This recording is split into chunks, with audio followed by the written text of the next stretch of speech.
The town of Cypress Grove, Alabama, in the sweltering summer of 1858, didn't just respect the Whitlock family, it obeyed them. And the crown jewels of the Whitlock name were the twin sisters, Eleanor and Amelia. To the outside world, they were a perfect, matching set of Southern grace, moving through grand ballrooms and church socials with an air of untouchable beauty.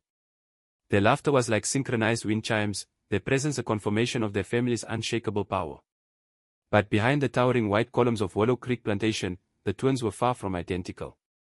Eleanor, who insisted everyone call her Nora, was all fire and ambition. At 22, she possessed a sharp, calculating beauty, with piercing blue eyes that missed nothing. She saw the world not as a birthright to be enjoyed, but as a chessboard to be mastered.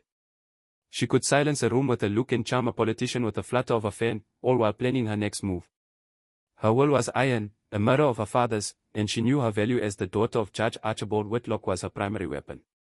Amelia, left to the few who knew her well, was the quiet echo to her sister's commanding voice. She shared Nora's physical beauty, the same honey blonde hair and delicate features, but where Nora's eyes sparkled with cunning, Leah's soft green eyes held a deep, observant melancholy. While Nora commanded attention in the parlor, Leah preferred the solitude of her sprawling garden or the pages of a book of poetry. She existed just outside the glare of her sister's fierce sun, a gentle shadow in their opulent world. Their father, Judge Archibald Whitlock, was a man carved from old money and absolute authority. His word was law, both in his wood-panel courtroom and in the sprawling halls of Willow Creek. He doted on his daughters, but his affection was conditional. He saw them as beautiful extensions of his own legacy, their futures already mapped out in strategic marriages to sons of other powerful families. Their happiness was secondary to the strength of the Whitlock name. And then there was Isaiah. He was one of the many enslaved people on the plantation, but his assignment to the main house, driving the carriage, repairing fine furniture, brought him into the twins' orbit. The brutal system had sought to break his spirit, but instead had forged a quiet, powerful resilience. At 25, he was strong and intelligent, carrying himself with a dignity that was impossible to ignore. He spoke only when necessary, but his dark, intelligent eyes observed everything. It was Nora who first truly saw him, not as property, but as a person, and as a challenge. She began a dangerous game, giving him petty, direct orders with a voice laced with a teasing, provocative edge. Isaiah, this face is dusty. Clean it again. She would watch him, a sly smile playing on her lips, testing the limits of his patience. For Nora, it was a thrilling new way to exert her power. Leah, however, watched these interactions from her window seat. She didn't see a game. She saw the subtle tightening of Isaiah's jaw when Nora spoke, the quiet grace with which he endured the humiliation. She saw not a challenge, but a person. One blistering afternoon, she began leaving a single glass of cool water on the porch steps, a silent, dangerous act of kindness in a world defined by cruelty. Neither sister spoke of their growing, complicated fascination with the same men.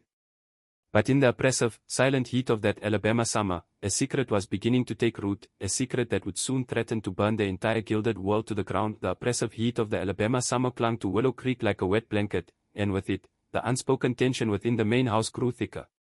The dangerous game that began with a look and a glass of water was evolving into something far more intimate and perilous.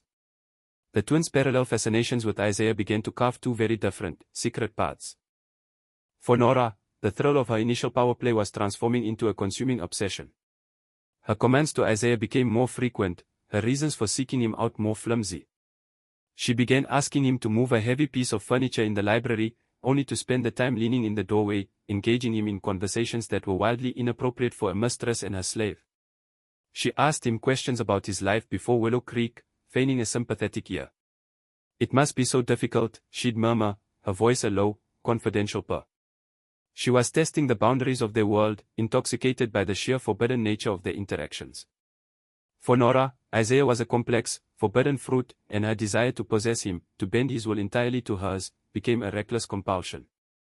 She would find excuses to brush her hand against his when he handed her a book, her heart pounding not with love, but with the exhilarating danger of it all. Leah's path was quieter, but ran much deeper. Her silent kindness evolved in the one place she felt was truly hers, the sprawling, tangled garden at the back of the mansion. She noticed Isaiah's innate understanding of the land, how he could identify a blight on a rose bush with a single glance. One afternoon, emboldened by a courage she didn't know she possessed, she asked him directly about a wilting patch of jasmine. He answered, his voice low and respectful, but his knowledge was evident and profound. This became their ritual. In the dappled shade of the magnolia trees, they spoke of soil composition, the best time to plant tomatoes, and the migratory patterns of the birds that nested in the live oaks. They were conversations that had nothing to do with their stations in life. In the garden, they were simply two people connected by a shared, quiet wonder for the natural world. A genuine, tender affection began to bloom in those stolen moments, a terrifying and beautiful secret that Leo guarded with her entire being. But a plantation house, built on a foundation of forced labor and silent resentment, has eyes and ears everywhere.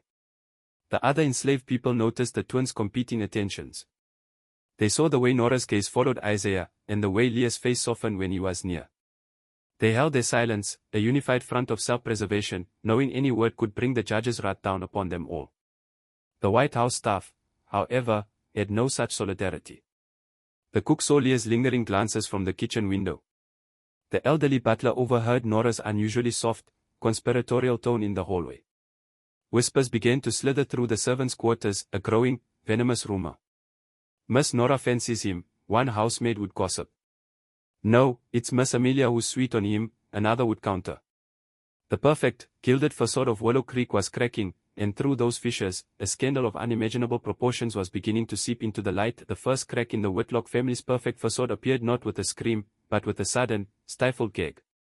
It was during a formal dinner, with a business associate of the judges as their guest. The table was set with gleaming silver and fine china, a display of their unimpeachable wealth. As the main course of roast pheasant was served, Amelia Whitlock went deathly pale. She clutched a napkin to her mouth, her eyes wide with panic, before abruptly pushing her chair back and fleeing the room, the sound of her retching echoing faintly from the hallway. An uneasy silence fell over the table. Nora stared after her sister, a strange, unreadable expression on her face, a flicker of shock, quickly masked by faint concern. The summer vapors, surely, she said smoothly, but her knuckles were white as she gripped her fork. Judge Whitlock's face was a thundercloud. The family doctor was summoned discreetly after the guest had departed. The diagnosis, delivered in the judge's private study, was a death knell to their reputation. Amelia was with child. The judge's rage was not a loud, explosive thing, but a cold, terrifying force that sucked the air from the room. He immediately assumed a dalliance with a neighboring planter's son, a scandal, but a manageable one. He demanded a name. But Leah, backed into a corner, her body betraying her, did the one thing he never expected: she refused to speak. She sat, a small, trembling figure, and offered only silent, stubborn tears. Her silence was a wall, and it infuriated him more than any confession could. Just a week later, as the household still reeled from the first revelation, history repeated itself. At breakfast, Nora suddenly shoved her plate away, a sheen of sweat on her forehead. She didn't run, but sat rigid, her face a mask of fury and dread. The doctor's second visit confirmed the impossible: Eleanor Whitlock was also pregnant. The house plunged into pure chaos. This was no longer a simple case of a daughter's indiscretion, it was a coordinated attack on the Whitlock name, a conspiracy. Judge Whitlock's icy composure shattered. He roared through the mansion, turning his fury on the terrified house staff. Under the threat of immediate dismissal or worse, the dam of silence broke. The cook, the butler, the housemaids, they all poured out the same poisonous whispers. They spoke of Nora's lingering conversations in the library, of Leah's secretive trips to the garden, always with the same enslaved man in the center of their stories. Their testimonies pointed, with terrifying unanimity, to a single, unthinkable culprit. Blinded by rage and humiliation, the judge had Isaiah dragged to the ice house, a place of cold isolation and punishment. There, under the threat of brutal violence and with the promise of a quicker death if he confessed, Isaiah was interrogated. Seeing no way out, and believing a singular confession was the only way to protect the woman he truly loved from further fury, he broke. He admitted to a relationship with one of the sisters. But his noble, desperate attempt to contain the scandal and shield Leah only ignited a more explosive and divisive question, one that would pit sister against sister and tear the family apart from the inside out. Which one? The trial of Isaiah for murder was the spectacle of the decade in Cypress Grove. The courthouse was packed, the air thick with heat and hatred. The prosecution, heavily influenced by Judge Whitlock, painted Isaiah as a monstrous brute, a seducer who had preyed upon the innocence of the Whitlock sisters and then committed cold-blooded murder to cover his tracks. The case, built on the testimony of the surviving field hand and the judge's own immense influence, seemed airtight. Isaiah, standing silent and resigned in his shackles, looked like a man already condemned to the gallows. Sheriff John Holloway, however, sat at the back of the room, his brow furrowed. The story was too neat, the pieces fitting together too perfectly. He had seen the body. The man had not been stabbed in a struggle, but had seemingly collapsed. The official story of a botched escape didn't sit right with the evidence he had quietly gathered. He felt a gnawing certainty that a crucial piece of the puzzle was missing. As the prosecutor finished his closing argument, a hush fell over the room, ready for the inevitable guilty verdict. But then, a frail figure rose from the spectators' gallery. It was Amelia Whitlock. Her face was pale but set with a determined resolve that no one had ever seen in the quiet, gentle tone. "Your Honor," she said, her voice trembling but clear enough to carry to every corner of the courtroom. "This man is innocent of murder." A wave of gasps swept through the crowd. Judge Whitlock, sitting in a place of honor, shot her a look of pure fury, but she refused to look at him. She turned her gaze to the stunned audience and delivered the truth that would shatter the town's reality. "The child I carry is his," she declared, her hand resting on her stomach. "What began in my garden grew into a true affection. My sister, Nora, discovered our secret. She was consumed by a jealousy I did not understand, and a terror that our secret would ruin us all." Leah's voice grew stronger, laced with a painful clarity. "She came to me in the night. She said we could make the problem disappear. She gave me a tea, telling me it was a tonic to end my condition. But it was not for me. It was poison, meant for Isaiah."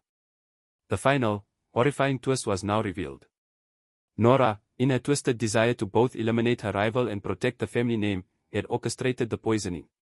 The field hand had not been stabbed, he had died because he had accidentally drunk from the poisoned flask intended for Isaiah during the struggle in the swamp.